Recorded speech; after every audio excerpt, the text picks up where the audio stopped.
लगातार होते रहे। हाल ही फिलहाल में आपको इतना ही पता है कि 1947 में केवल एक पाकिस्तान अपने से कटके अलग हुआ, लेकिन कभी इस देश की सीमाएं कंधार तक थी। अपन को पता है महाभारत काल में जो गंधारी थी वो कंधार की राजकुमारी थी। इसलिए उस समय से लेके आज तक 82 लाख वर्ग किलोमीटर का भारत आज 32 लाख वर्ग किलोमीटर का भारत बचा है, क्योंकि हम युवा हैं और प्रत्येक युग में जिन भी लोगों ने अच्छे काम किए या श्रेष्ठ काम किए इस देश की और धर्म की रक्षा के लिए, वो एक विशेष आयु वर्ग का युवा ही रहा है। चाहे महाभारत काल में अभिमन्यु हो, उसकी आयु भी अल्पायु थी, चाहे रामायण काल में लव कुश हो, और आज के भी समय में अपन देखें तो जो भी युद्ध हुए, चाहे वो कारगिल की लड़ाई हो, 19, 20 और 25 साल के युवा साथियों ने ही देश और धर्म की रक्षा के लिए अपने बलिदान दिए। चाहे आजादी की लड़ाई में भगत सिंह, सुभाष चंद्र बोस जो भी थे, उनकी एक विशेष आयु रही है, यानी कि एक विशेष आयु के दौरान ही महापुरुषों ने कुछ अलग काम किए हैं। क्या हमारा इस तरफ ध्यान भी जाता है क्या कि जो देश एक लंबे समय तक गुलामी के कालखंड में रहा, तो क्या वो दोबारा गुलाम नहीं हो सकता? क्या हमने कभी ऐसा सोचा क्या? तो ये सब चीज अगर कोई कर सकता है तो वो भारत का युवा अगर इस चीज में सोचेंगे अपन तो कर पाएंगे। आज का जो युवा है वो 3 प्रकार से काम कर रहा है। एक युवा वर्ग तो वो है जो मेक इन इंडिया के लिए काम कर रहा है।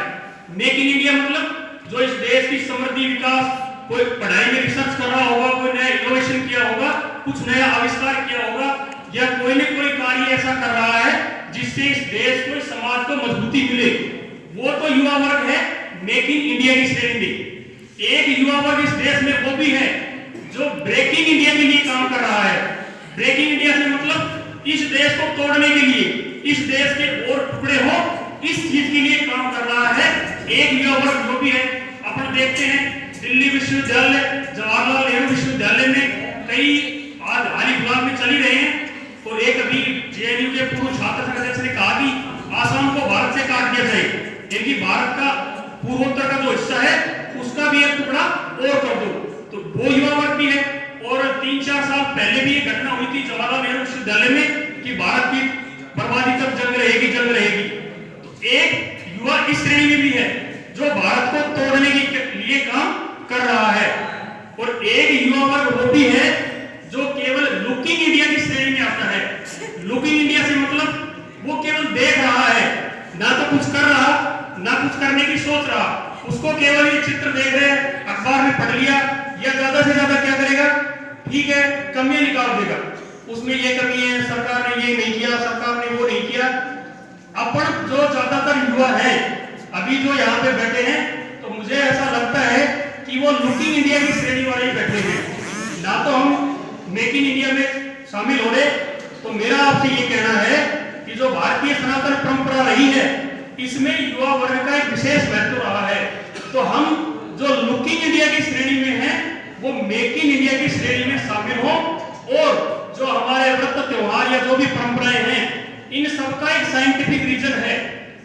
हर अपने जितने भी त्योहार हैं, चाहे दीपावली पे घी के दीपक ही क्यों जलाए जाए, चाहे भगवान कृष्ण को 56 भोग ही क्यों लगाए जाए, 57 क्यों नहीं लगा सकते, ऐसे कई उदाहरण हैं। उन सबके पीछे वैज्ञानिक पद्धति रही है। हम आजकल जब भी दीप प्रज्वलन करते हैं, अगरबत्तियां लगा देते हैं, अगरबत्ती से क्या होता है, कोई पर्यावरण का फायदा नहीं हो रहा। जो दीपक जलाने की अपनी परंपरा रही है वो इसलिए थी क्योंकि गाय के घी में जब दीपक जलता है तो उससे ऑक्सीजन निकलती है, और ऑक्सीजन सबके जीवन के लिए हितकारी है, तो ऑक्सीजन सबको चाहिए, ये इसका साइंटिफिक रीजन रहा है। लेकिन क्या हम इस चीज की तरफ सोचते हैं? जब हम ऐसा सोचेंगे, जो भी अपने दिमाग में बात आएगी उसकी तरफ जब हम ध्यान देंगे तो हम इस देश को मेक इन इंडिया की तरफ बढ़ाने का कार्य करेंगे। और भी इन परंपराओं को जीवित रखने के लिए हमें केवल औपचारिकता ही रखनी है कि एक दिन हुआ, आज बसंत पंचमी है, दीप लाडू खाए अपने घर चले गए, इससे कुछ होना जाना नहीं है।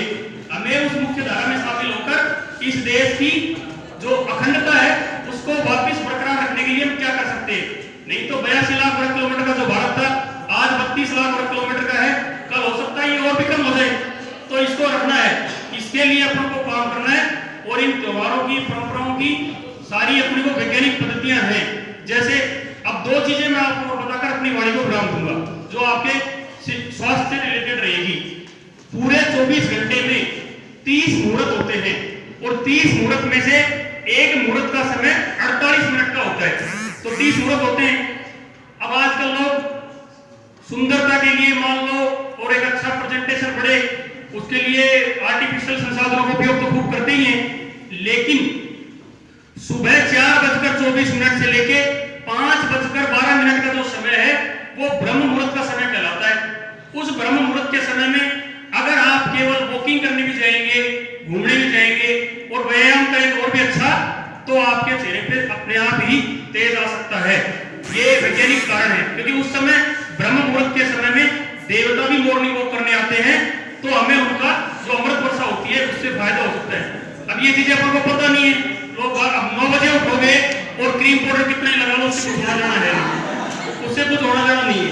ऐसे ही सुबह 9:30 से 11:30 का जो समय होता है वो भोजन के लिए अति उत्तम होता है। उस समय अपने शरीर में प्रदीप्त अग्नि का प्रज्वलन होता है, तो अग्नि से भोजन को पचाने में मदद मिलती है, तो अपना डाइजेशन सही रहेगा। ऐसे और भी कई बातें हैं, क्योंकि समय पर्याप्त है, इसलिए मैं तो ये कहूंगा कि केवल औपचारिकताओं की तरफ नहीं कि एक दिन त्योहार मना लिया हो गया बस। इन चीजों को अपने जीवन में अपनाकर इनका जो पूर्ण उद्देश्य है वो अपने जीवन में लागू करेंगे, तो इन त्योहारों की यथार्थ जो चीजें हैं वो प्राप्त होगी। धन्यवाद।